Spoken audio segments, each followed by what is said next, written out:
Crazy Talks with Wise People. Again, our show features another wise man. You might find him crazy because he does many things and you might not understand how he allocates his time for all these activities.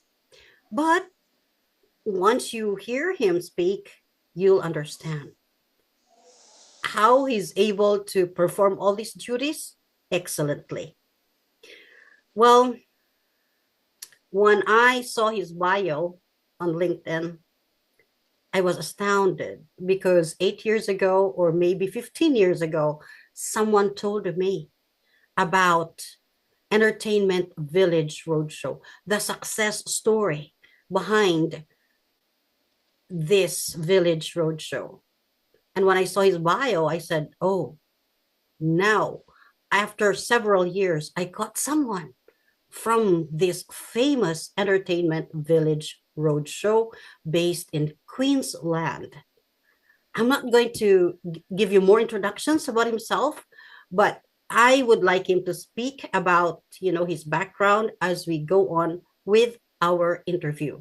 Ladies and gentlemen, he's a very busy person, a very important person. He's managing something like who huge, like Walt Disney, but he found time for us. What an honor to have him with us. Michael Croaker from Australia. Let's all welcome him.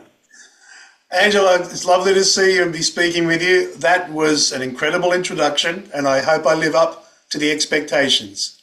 You will. You will. Tell us a little bit more before we start. I'm asking you these questions about your craft. Tell us more about yourself, what you do. Absolutely. So I'm head of entertainment for Village Roadshow theme parks. Mm-hmm. And as you mentioned, we're based on the Gold Coast Mm-hmm. here in Queensland, Australia, where I am. Mm-hmm. And in that family of attractions, we look after Warner Brothers Movie World, SeaWorld, a venue called the Australian Outback Spectacular, another park called Wet and Wild, and another park called Paradise Country, which is a Ah. unique Australiana-based park experience. So Mm. on this corner of Australia, we are the premier theme park-based attraction enterprise.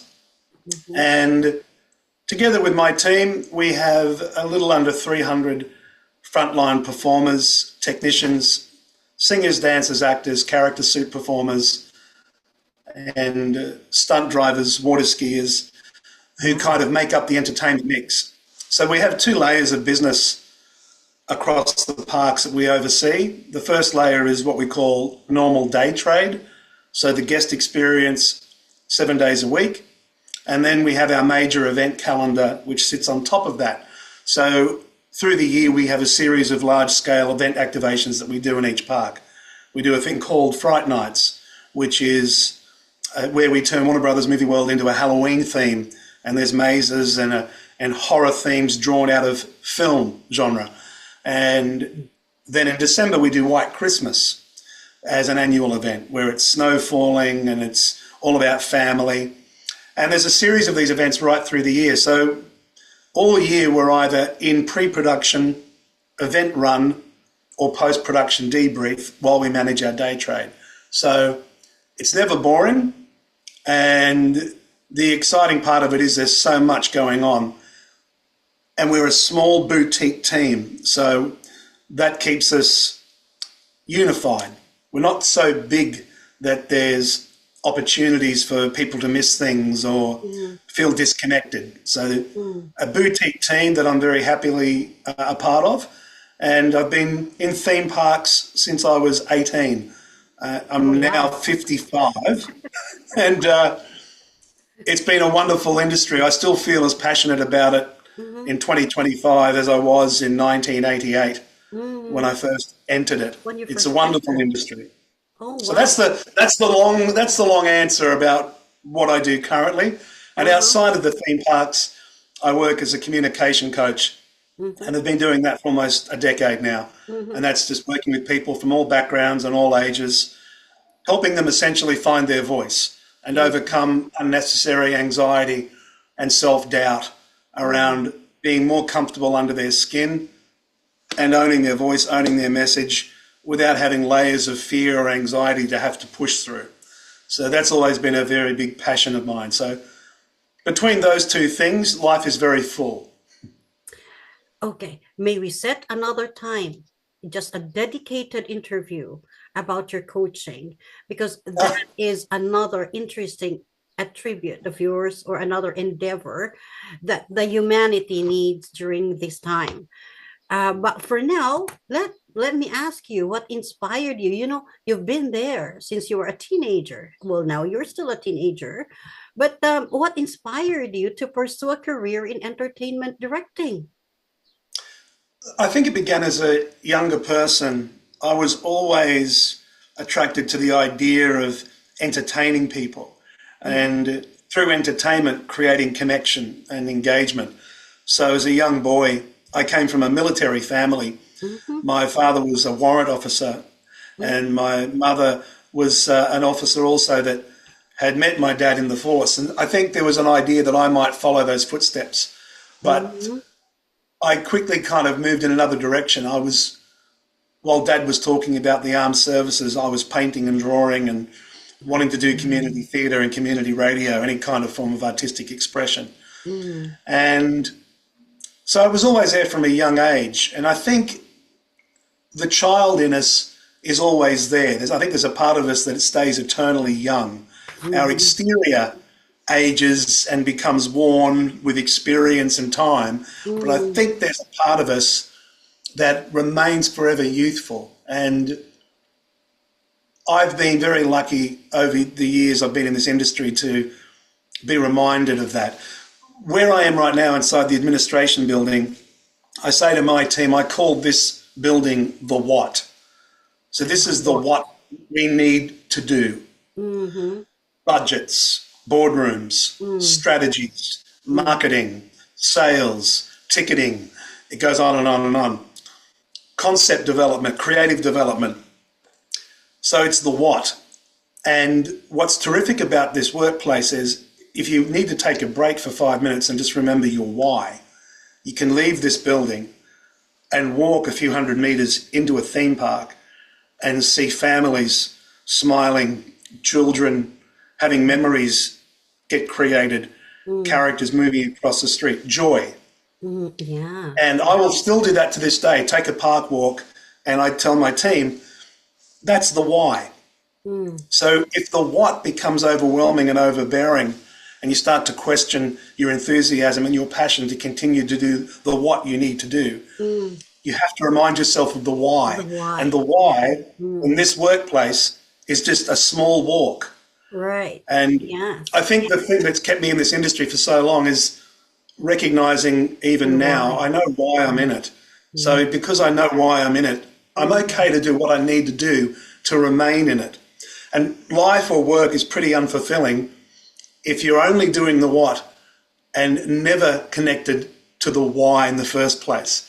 It So, is so true.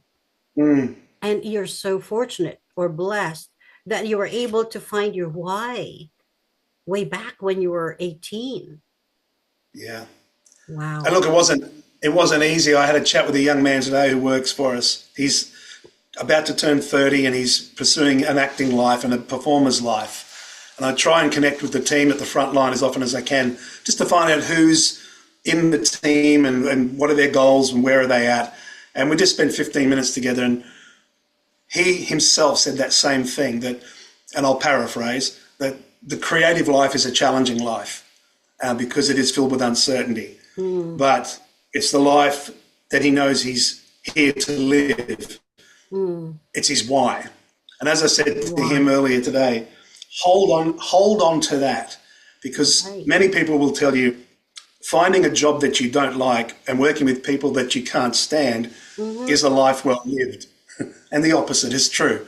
So as I said to him, if you can hold on to that purpose and that sense of why you're here, and then have endurance and resilience, life will bring to you the things that you need at the time that you need them. Yes. But it's a marathon, Yes. you know? And Yes. I think I love those conversations with younger people that are coming I often liken it to, we have three acts in our life. Mm-hmm. Act Mm. one, Act what one. will I do? Who will I Right. be? Mm. How will I get there? It's all Yeah. very confusing. Mm-hmm. Act two, Mm. I have responsibilities, I have Mm. accountabilities, I have Mm. to get serious, I Mm. have some debt, I have to Mm. decide where I'm going to be in the next few Mm. years. Mm. I'm at a turning point. And like any good story, any good movie, any good book, we get to the third act. The third What, act. Yes. what will the hero do in Act Mm. three? Yes. And has the Yeah. hero made peace with their choices from Act one and two? Have they evolved? Mm-hmm. Have they gotten stronger? Have they gotten wiser? And before the curtain falls, perhaps in the third act, the hero of the story is passing back those learnings Mm-hmm. and those insights to others that are coming through Act one and two. Yes. And I often say to my kids, life owes you nothing because, as far as life is concerned, our deal is done. You're here. You are Mm. conscious, and against the odds, Mm-hmm. you exist. And now life sits back and says, show me what you've got. Mm. Contribute, Mm. lean in, Mm. and then pass forward Mm. the knowledge that you and the wisdom you attain along the way. Yes. And the next thing I'll say to my children, I'm giving you long-winded answers here, I know, Mm-hmm. It's okay. there's no growth in comfort.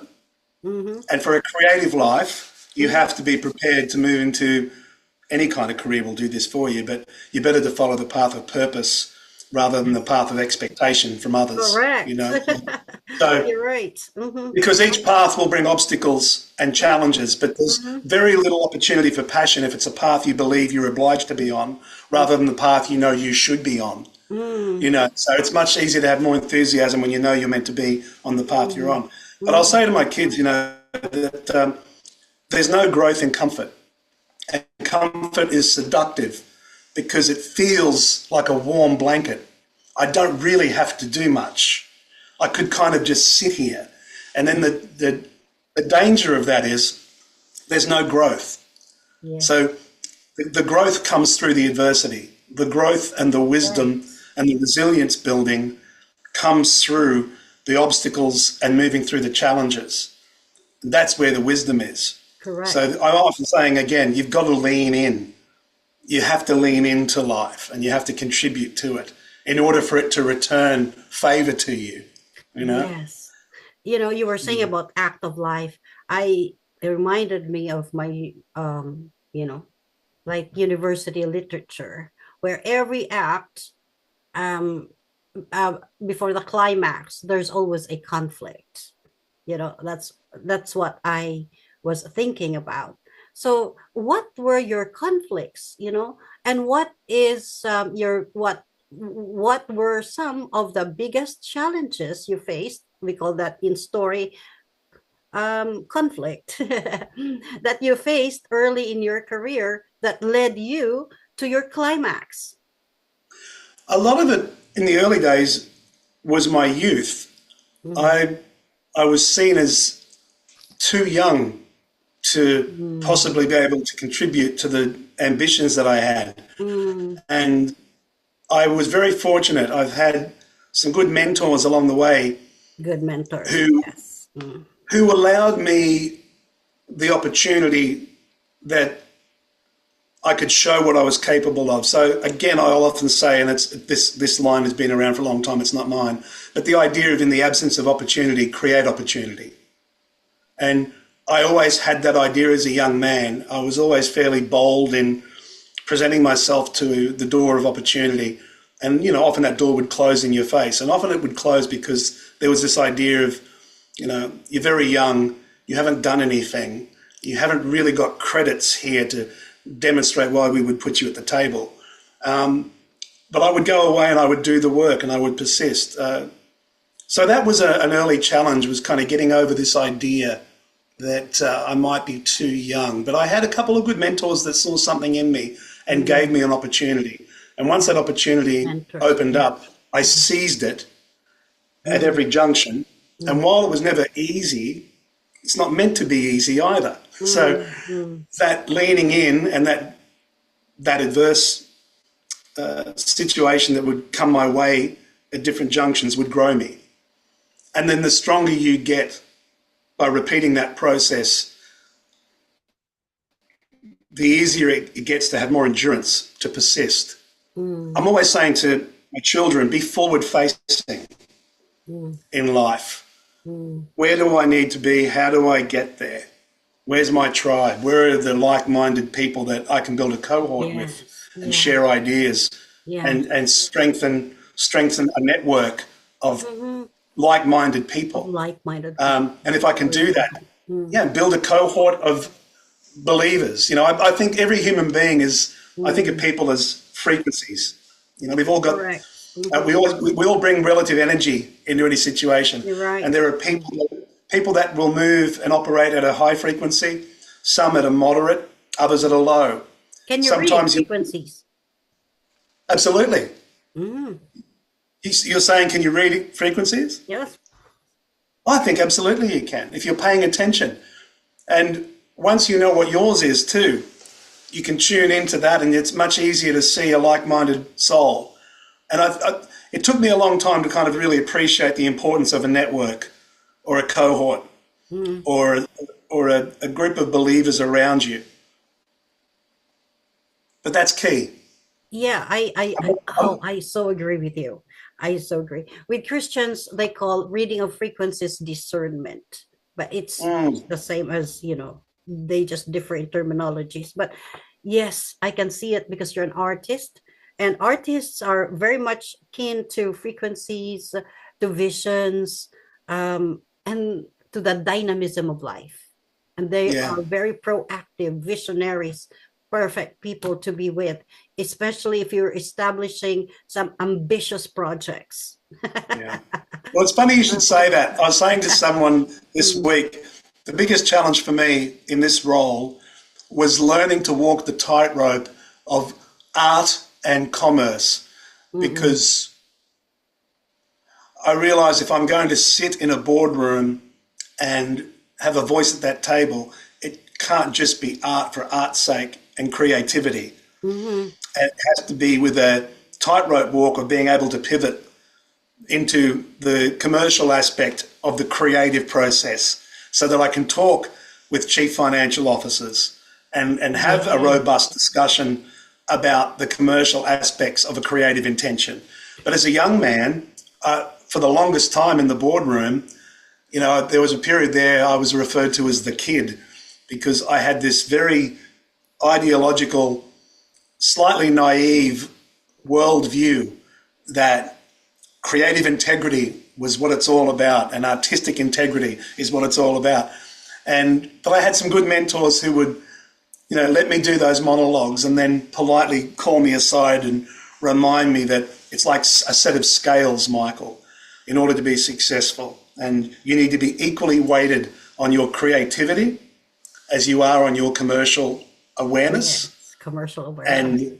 And you're able to move the weight load between the Mhm. scales according to the room you're in and the conversation you're having.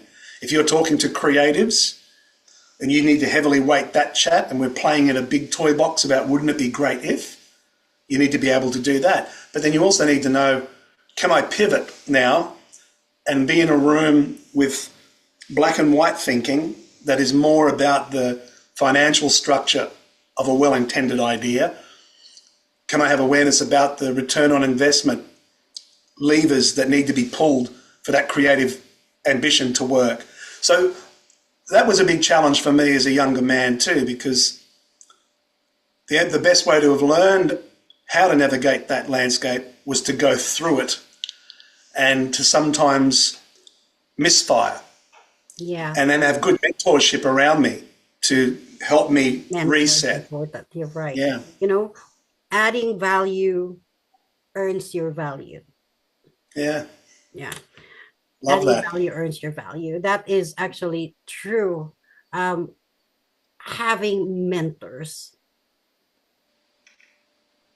with, especially for artistic people, artistic people like us, because we see things differently, Yeah, and so we've got some people might call it weird ideas because they don't get what we see. Now, balancing it with a more experienced mentor who has been there and done that, and balancing us, putting us on the ground, makes us, a better person. I think I that, agree. yeah, I cannot agree more about the importance of a mentor. And in order to learn, Mm, I think two things have to happen. mm, And it took me a little while to learn this too, is mm, there can be no learning when you're operating from hubris. You know, mm, mm. the only learning that can come in is when you're operating from the other H word, which is humility. You're right. And Yeah. in order for new ideas to get in and challenge you and help you re-hardwire your worldview or your perception on things, there has to be humility. And that's often a tough lesson for creatives as well, is to Yes. allow themselves Mm, to be critiqued mm, and redirected and re-hardwired. And sometimes that can be painful for people. But mm, real growth and personal evolution and expansion of knowledge can only truly happen when you bring to that process a degree of humility, the willingness to mm, acknowledge the things you may not know and mm. receive And them. That receive. was a great lesson for me as I moved into my 30s, this idea of moving beyond ego and Mm, letting more in order to mm, grow you at a deeper level. mm. You know. Well, yes, it seems like you really had a very, I think, not so, you had a highway, not on a highway. You had a journey, not on a highway. You must have had your journey in some bumpy roads, but in spite of that, because you found your why, you came up with spectacular projects. And well, let me ask you, just curious, what what's a project you're particularly proud of and why? Well, I'll tell you this. We have these major events that we launch through the year that Mm, go for several days, and we can do thousands of people a night, and they are events with many moving parts. And there's, high scale light shows, mm-hmm, horror mazes, mm-hmm, dance productions, and they're all very thrilling and they're all very high in scale. And it's easy to watch them from a distance and think, well, that's been executed beautifully and mm, it's hitting all the right notes. But I'll tell you that the proudest moment was the smallest moment that I've ever encountered in my professional life here that had the biggest impact on me. So if you don't mind, I'll just tell you this story yeah, quickly, sure, as yeah. quickly as I can. Mm, There's so many moments of pride in the execution of these big events that we put on for people when you sit back and watch them. And I'm only a player in that. It's not me on my own. That's a group of people. It's a creative collective, you know. mhm, So it's a shared pride. I was sitting in front of my computer one day, and like most people who've lived long enough and worked long enough will know what this feels like. We were going through a change of executive leadership. So we were in flux. And I may have been going through a bit of a cloud about where do I fit in this new direction for the business. And I'm going back about 15 years. And, you get trapped busy being busy, correct. but you may not be completely present and connected. I was sitting in front of my computer and an email came through. When guests visit our parks, if they have a good or a bad experience and they report that feedback, we get, as the line managers or heads of, we'll get that information sent to us to respond, positive or negative. Mhm. So I received this email while I was sitting in my office, busy being busy, kind of forgotten the why, very caught up in the what, and Yes. not consciously aware of that. Mm, This email shattered that and woke mm, me up. mm. And it reminded me of the power of moments, of Power of just the moment. moments in our lives. Yes, yes. This email was from a mum who was coming from interstate out of New South Wales to visit our parks and stay on the Gold Coast for a few days with her family. And she wrote in her email, "This was an important holiday we've saved for 2 years because we know it'll be the last holiday with our daughter." And she was dying of a terminal Oh illness. no. Mm. And she had one healthy young boy and a terminally ill daughter. And she wrote beautifully about how, because of her daughter's condition, she had not seen her daughter happy. She couldn't have remembered a time when her daughter smiled. So as she's setting this email up, I'm reading it, hoping that her experience was positive. I still don't know where it's going.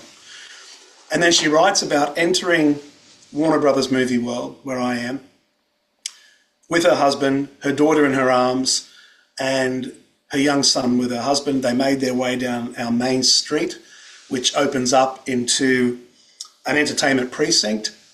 And on that street, we had the Looney Tunes characters waiting to meet our guests for the day. So we had Bugs Bunny, Sylvester the Cat, Wow. Tweety Bird. Oh. They're all there waiting for the guests to give photographs, and Daffy Ducks. She writes about how they were ahead of the large group behind them. So she said to her husband, "Quick, let's get in there and get a photo."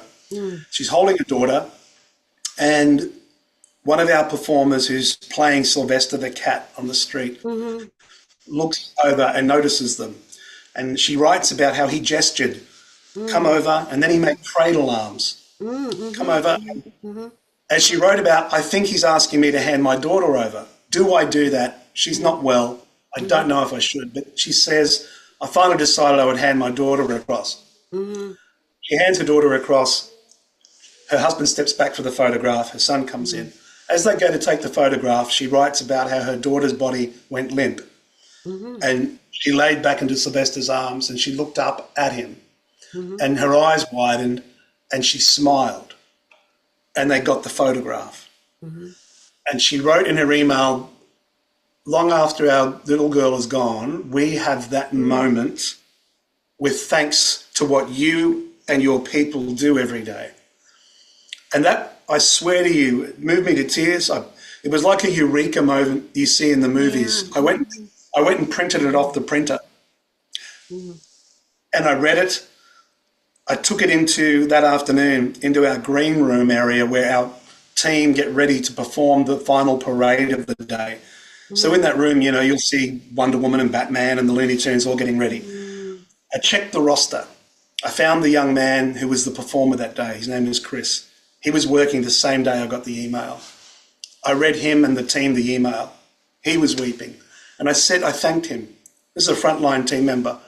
And I said to him, "What you have done, not only for this family, what you've done for me, you've reminded me of why this work matters." Yeah. Because we've got the power in the simplest of moments to positively affect and connect with fellow human beings and make life just a little bit better, even if it's just for a day, let alone a lifetime for this mum. So for me, when I think about the pride, the big events, the multi-million-dollar investments into light shows, and they're all impressive and they're all large scale. We do it better than anyone else in the country, and we pride ourselves on that. But for me, I find the real satisfaction and the why is in the stories like that, where a child that hasn't smiled for her mum smiled today because of something we did by creating a space where that can happen. That's real magic. And I think it goes back to what we talked about earlier, that I still love that idea of creativity, art, entertainment to engage and connect with other human beings. True. Yes. And I don't think anything I've ever read in my 30 plus years of theme parks in terms of customer feedback, guest feedback, has ever been more potent or more transformative. We talked before we started recording about transformational leadership. I was a transformed leader that day, not gradually, not over the next 10 years. I woke up out of a dream and became a better leader, became a more attentive leader. Right. You know what, Michael? That is precisely what social entrepreneurship is. Social entrepreneurship. We earn our money by adding value, by touching lives, by changing lives and changing the world. Oh, I found a brother. Thank you. Okay. Um what's a skill that you think is crucial for success in your industry? You've already made mention sensitivity to the needs of others, but of course the artistic skills as well. What else are those skills that are so crucially important for the success in your industry? I can give you two that are crucially important in any industry. And I Mm-hmm, think the first one is active listening, the mm-hmm, capacity to actively listen. mm-hmm, Most of us are passively hearing mm-hmm, because it requires little effort. mm-hmm, So most of us will default to a state of passively hearing, waiting for my chance to speak. mm-hmm, I'm looking at you, I give you the illusion of connectivity, but mm-hmm. I'm really waiting for you to stop so I can talk Oh, I again. can talk. Yes. I'm Right. not listening. I'm not listening to be changed. I'm not Mm-mm, listening to be reflective. I'm mm, not listening to have an opinion evolve. mm, I'm not listening to have an intelligent, critically thought out debate. mm, I'm just waiting to talk to you or mm, at you. mm, Now, we'll default to that as an animal because it's easy. I've seen my personal relationships, my professional relationships completely transform when I got better and more consciously brought you. my attention to the Mm, act of actively listening to people. mm, And mm, that, what does that mean? It means slowing down this thought traffic that we have constantly and being in the traffic our controller of the right. thought noise Mm, and expanding the stillness. mm, And it's just you, mm, your words, mm, my full attention. mm, And if I'm doing that with you, you will feel it and mm, you'll feel validated and connected without even consciously being aware. It's a mm, superpower. Children feel it when a parent is truly present and listening. A mm, partner will know when you're truly actively listening, or you're mm, kind of sure that's terrible. I hope that works out. I'm back to doing mm, what I'm doing. mm, mm, mm, Active listening is a daily practice of self discipline that can mm, transform your entire personal and professional life. The mm, second thing is emotional regulation, the capacity for emotional awareness and emotional self regulation. Most of us are coming from a reactive state mm, 24/7. I think, I feel, I react. mm, It's a very primal way mm, of being. mm, mm, And it's easy. And because it's easy and takes very little effort, most of us in business, in daily life, will default to the thought, the feeling, the reaction, rather than observing the thought, observing the feeling that comes on the back of the thought, determining then in real time, what do I now do with that?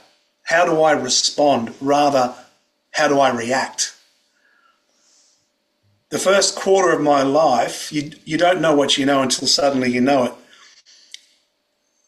I operated completely from the reactive state, mm, mm, personally and professionally. mm, That's more an ego based state, mm, mm, which can only go so far before you exhaust yourself. mm, So, the way to sustained, healthier psychological, emotional energy is the capacity to observe thought, consider feeling, choose mm, response mm, in real time.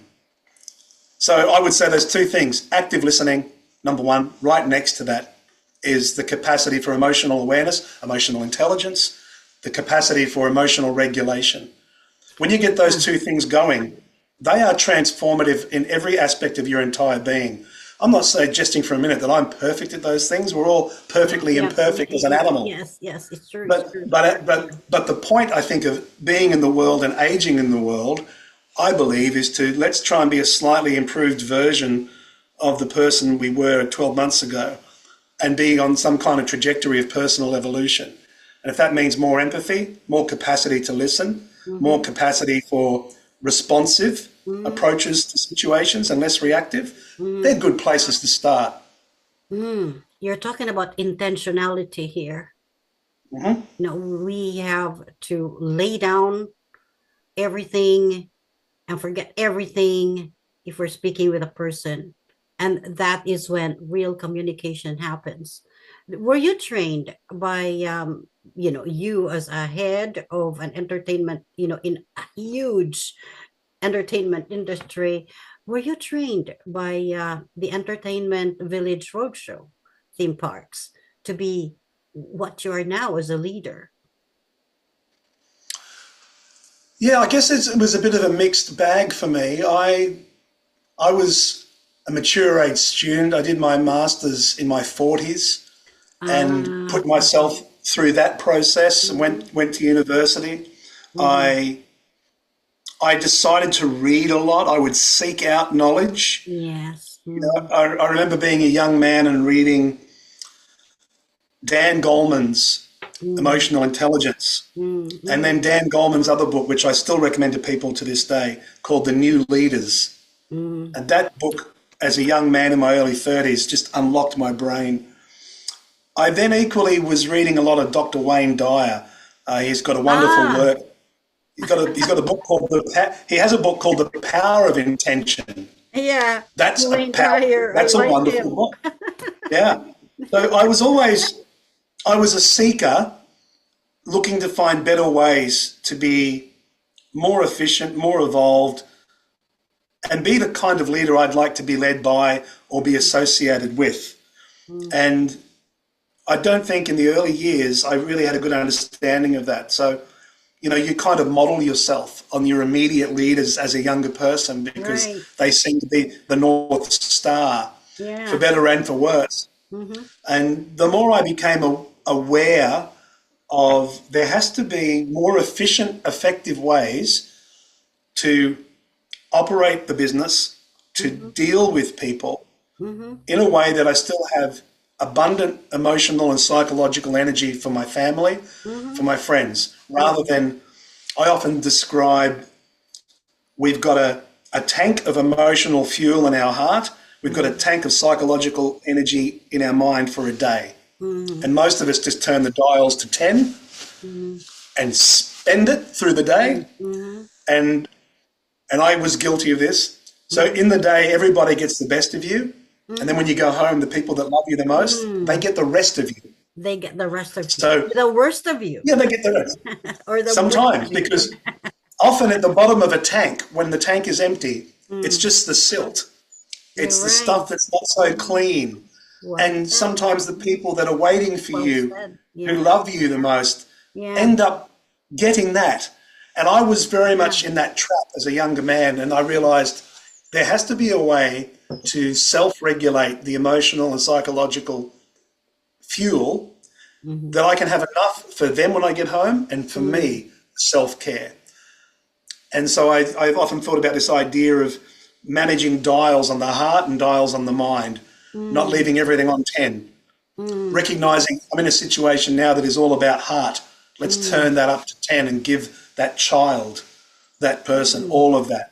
Now I'm in a situation where we're talking about end of financial year results. Right. Let's turn our hearts down for a moment and Mm-hmm. turn our heads up to really think analytically and critically about what those numbers are up to.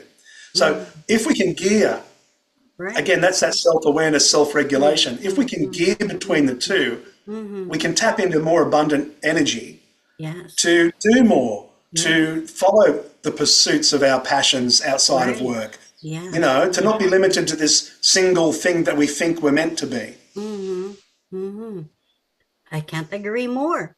So, what advice would you like to give to someone starting out in your field? It seems like, wow, you've got a lot of experiences and you've got this. And I think your career had enriched your life. So, with Oh, that yeah, wealth, well, you like wealth of knowledge you have, our listeners will be very pleased to listen to your advice. that's very What kind of you. I advice think, would you give to someone just starting out in your field? well, I would give this advice to any field, uh, for anyone starting out. And I often get young people reaching out to me on LinkedIn Mm, who will be saying, I've read your biography and I'm interested in mm, getting into ride design mhm, or thematic development. None of those things I do, but I mm, always make time where I mhm, can to mhm, connect people to people that I know in the network. mhm, And I have this same advice I've used on some young people just in recent weeks. And this is the line: put Mm-hmm. yourself in the orbit of your dreams. Mm-hmm. If it's a dream while you're sitting in a room Mm-hmm. writing a list of dreams, Mm-hmm. that's all that it is. Mm-hmm. What you have to do is put yourself in the orbit of opportunity, put yourself in the orbit of your dreams. For me, I remember leaving home at a young age, attracted to the idea of perhaps working at SeaWorld, perhaps having an acting career. I managed to get myself in direct orbit. Then, being in that park, I would hear the shows happening. I was a rides operator on a holiday job. I would hear the shows and think, I think I could do that. I made myself known to the head announcer there. I became a live show announcer for 13 years. I loved writing, so I conceived a sea lion production. I wrote that and Mm-hmm. submitted that. I had several rejections, being told by the business, we don't need a new seal show. We don't know who you are. What skills have you got to even... But I'd persist and I would rewrite and I'd resubmit. That show was accepted when I was 26 and it ran unchanged for almost 15 years. Changed my entire professional life. And I'm no one special. I'm making the point, you have to place yourself in the orbit of opportunity and in the orbit of your dreams. It's Mm-hmm. not enough to Mm-hmm. simply make the list. Mm-hmm. And I'm also not suggesting that it's easy, but it's also not meant to be. Mm-hmm. And the fact that it's a bumpy road, that's where the Yeah, growth of is. I often say opportunity. that resilience is a muscle Mm-hmm. made in the gym of adversity, Mm. and we all have free membership. Mm. Yes. So, so use the free membership, lean into the adversity, place yourself in the orbit of your dreams and your opportunities, wherever they might be, whomever it is you need to talk to. So I hope that answers your question. I'm trying to be as Yes, succinct as I yes, can. yes, yes, yes. You're speaking on subjects that I get very passionate about, and I Right. too I can feel can, it. I like it. I like the terminology orbit of yeah, opportunities. yeah, And with that orbit, we add faith. yes, Yes. absolutely. Wow, that has been a very interesting interview. I wish to interview you once again. We have not tackled, the second part of it. Uh, yes, but I wish we can still have, another 45 minutes more, maybe sometime next week. For us to have a sequel of this. You're a very interesting person. Wow, and my school would like to, have some tie up with you one day.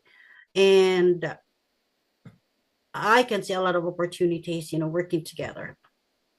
Yeah, no, that's very kind of you, and congratulations on the work that you're doing. With a And little bit of research that I congratulations did, too. yeah, and the conversation we were having earlier, I think it's noble work when it's about helping people truly discover their full potential and capabilities. Hmm. That's a noble pursuit. And if you've It got is. learnings made that you've been able to do, Mm, passing those forward is a noble pursuit because mm, we're all each capable of greater things than we give ourselves credit for. I yeah, often say we're not born fear-filled, we're born fearless. correct. We learn to be fear-filled Right. through environment, Mm, circumstances, mm, conditioning, but our essence, our birthright for the mm, species is we right. come into the world Mm, hardwired for yes. fearlessness. So Yes. it's not about discovering something that's outside of you. It's Right. about getting you out of your own way to tap into that well. And that's when life really starts to open up. Absolutely. All right, let's talk some more. Thank you so much. Absolutely. Thank you so My much, pleasure. Michael Croker, for your time. But let's talk some more. I think there's so much gold mine in this conversation. And connecting with people, I is a sort of serendipity.